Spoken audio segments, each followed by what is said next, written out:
I already filmed the actual video, but I didn't like what I said first, so I'm gonna film this again quickly. But everyone always asks me to start a YouTube video or a YouTube channel, and I just got back from Colorado and I'm trying to just chill at my house for a little bit and be good, not be around a ton of people. Yeah, so I'm bored today and I'm gonna film this video. It's gonna be like a one take. I'm not really gonna edit it because I don't even know how to edit. But yeah, I already filmed it. I answered I was gonna do like a Q&A, but I answered one question and then I told my birth story. So that's what this is. I hope that it's not that boring. First question, where do you see yourself in 5 to 10 years? Great question. I have no idea. I'll tell you where I see myself in the next 2 years. Okay, so this year, what are we gonna do this year, girls? What are we gonna do? I don't even know what to say about this year, honestly. I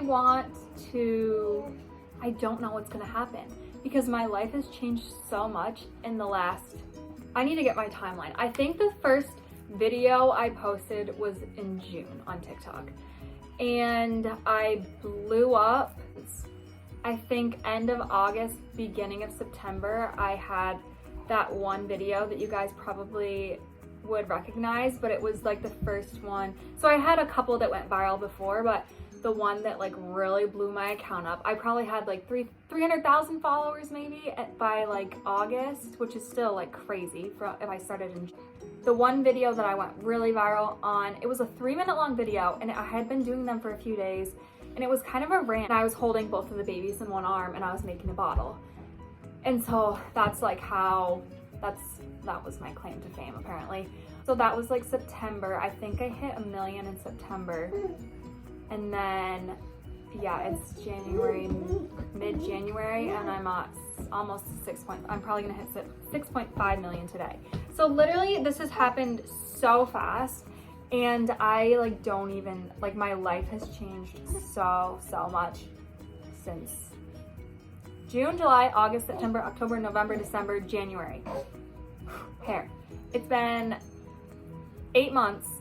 Well, I'm still so new to this social media life that I don't know what's gonna happen. I haven't even thought about like what I want to do. Careful. Here, mom will help you. I love making TikToks and I love what TikTok has done for me, but TikTok is a very toxic social media platform. TikTok is not gonna be forever, guys, and I need to like start dreaming up what I wanna do. I see us having parties every single day. I definitely want more kids. I'm not in any rush at all. I would like to like be with someone that I actually like. That would be ideal. I just see myself traveling with my babies. That's what I see myself doing. Traveling, I cannot wait. I think you have to be 11 to get your scuba certification, and I'm like, the minute they turn 11, I mean, as long as they want to, obviously. I want them to get scuba certified because that is, mom hopes that you love the water as much as she does. Technically, I'm not even allowed to scuba dive yet because I should do a birth story. When I had them, I went into heart failure and I still haven't been cleared to go scuba diving yet. I think, oh shoot, I either have a cardiology appointment the 13th of this month or the 13th of next month to get an echocardiogram to see my ejection fraction. I'll do a quick birth story because everyone always asks me that. So I worked up until I was literally 33 weeks pregnant. I went in for my 34-week appointment and my blood pressure was high and I had protein in my urine. So those are both signs of preeclampsia. And then that night, later in the day, my midwife called me and she said that she wanted me to go into the hospital to be monitored overnight. And yeah, since I was at 34 weeks, steroids in case I had to deliver early to help their lungs to develop. So you have to do it, it's 2 shots and then you have to do it 24 hours apart. So I went in that night, they gave me the shot, they monitored me overnight. My blood pressure was not really stabilizing and I started having contractions that night, which I think I started having contractions because they didn't want me to have to deliver, and so I think that that was the stress response from my body. But once I started having contractions, my local hospital, they won't deliver babies before 36 weeks. So 34 weeks, my hospital won't deliver before 36 weeks any baby, and they will only deliver babies, twins, by C-section no matter what, like even if they're both head down, which is a little ridiculous, but whatever. So I spent the night at the hospital. Then the next morning they decided to ship me out to a hospital with a Nicu. So I went by ambulance to a bigger hospital. I delivered them at UVM, Burlington. And yeah, so I got there, and I had to stay in the hospital for another 24 hours anyways because I had to get the second steroid shot for their lungs. So I got to the hospital, the whole time I was having contractions. My blood pressure started to stabilize once I got to Burlington. So I stayed there for 24 hours. They gave me the next shot, and I think I stayed there for another 24 hours, and then they discharged me because my blood pressure had stabilized. And I wasn't having any other preeclampsia symptoms. They discharged me and wanted me to monitor my own blood pressure. So I went home, and then the night that I got home, I couldn't breathe. And I kind of thought it was just me being dramatic. When you're pregnant, it's hard to breathe anyways, especially when you have two babies. And I'm not a big person, so I'm 34 weeks, I have two babies in me, and yeah, anyone that has been pregnant, you can't breathe, it's hard to catch your breath, especially after you eat or anything. So I thought I was being dramatic, and I knew it was worse than before, and I also thought the air was dry, so I had my aunt go and get me a humidifier. And yeah, I literally couldn't lay down. As soon as I lay down, I couldn't breathe at all. So I suffered through that for a day. I started to get so stressed out. My blood pressure was really, really high again whenever I would take it. And so the next day I called the hospital again, and I was like, my blood pressure is back up and I can't breathe. And they're like, yeah, you should probably just come in. So my mom drove me to the hospital. My mom and I drove back to Burlington. They monitored me overnight. I was having small contractions again. They didn't really know what was going on with my breathing. They thought maybe I had a clot in my lung, but they couldn't do a bunch of tests because I was still pregnant. The babies were fine. All of their vitals were fine. I was being monitored very closely with them. I don't even remember why they actually decided to deliver me. Oh, it was because my pulse ox kept dropping really, really low all night long. I'd be sleeping and they'd have to come and wake me up and be like, breathe, breathe, breathe, because my pulse ox was so low. And that kept on happening. And then at 4 in the morning, they were having me breathe, and I was breathing, taking deep breaths, and my pulse ox wouldn't go up. So they're like, okay, we just need to deliver you. And they asked me if I wanted to do a freaking vaginal birth, and I was like, I have been no, I haven't slept in 8 months. I can't do this. I knew that I was going. Well, my biggest fear, Violet was head down. This is so all over the place. Violet was head down. Scout was transverse. I just knew I knew I was going to end up going through a bunch of hours of labor and then having to have a C-section. So I just didn't even, my body just couldn't even, whatever. So they're like, okay, let's just do this. They prepped me for surgery. I went in, had my C-section. I literally, as soon as they told, I was so miserable, and as soon as they told me they were going to deliver me, I was the happiest person ever. My mom was crying, and I was like, why are you crying? This is the best thing that they've ever said to me ever. I am so happy.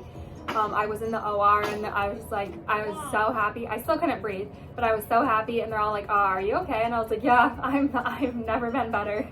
They're cutting the babies out of me, and I'm bleeding. I almost needed a transfusion, and they're like, are you okay? Do you feel okay? And I was like, yeah, I feel fine. As soon as anyone knows this feeling that has had a baby, as soon as they take the baby out, or as soon as you have the baby, you can just breathe again. Oh, I can't even describe it. It's the best feeling ever. But anyway, so after they were born, they both went to the NICU because they were 34 and 4. Violet was completely fine. Scout she was having breathing issues, but she was also fine.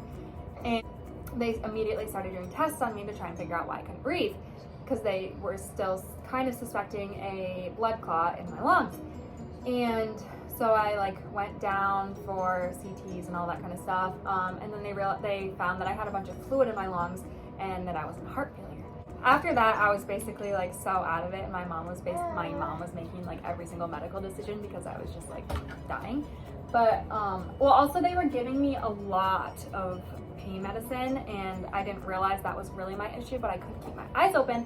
And then I realized, like, my mom was like, okay, they're giving you a lot. And my mom's a nurse, and so she was like, she was paying attention to that kind of stuff. Then after the first day, I was just taking Tylenol, and I felt a lot better after that. But yeah, I don't know what my original echocardiogram was, my ejection fraction, but when I left the hospital, it was 55, which I think is like right on the edge of heart failure. And I haven't had one since. So I'm supposed to have one either, I think it's either in 2 days or in a month. I think it's in a month.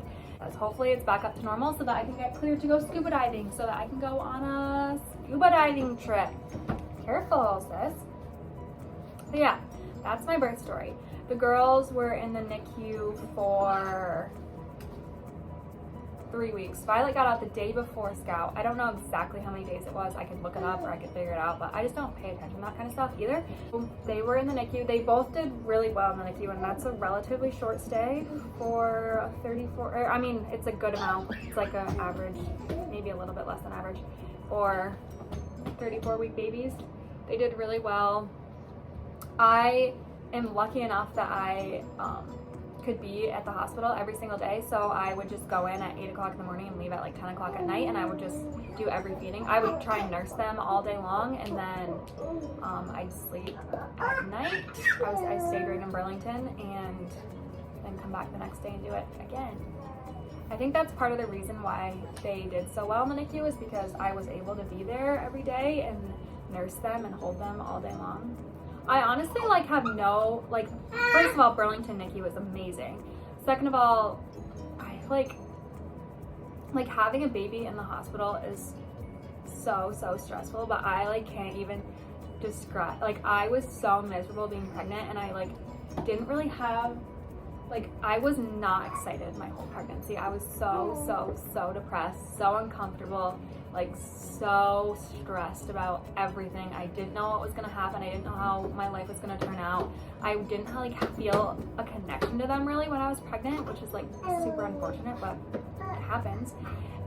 So as soon as they were out of me, I just felt so amazing, and I like, obviously I freaking loved them so much as soon as they were born. I have really good memories of the NICU. The only time I cried was the first, because I was in the hospital for a week after I delivered because of my heart issues, and then that first night that I had to leave the hospital, I cried because I didn't want to leave them in the hospital. But other than that, it was like, I had a very positive experience. Good times. Do you want to say goodbye? Watch, they can almost stand up when they aren't being scaredy cats.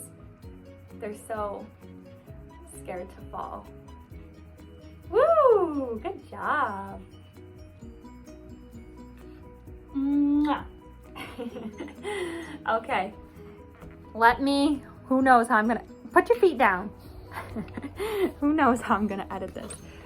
Violet's sitting right there playing with the dog bowl. But yeah, we'll see how this goes. Hopefully it goes well. I'm still not looking at the camera.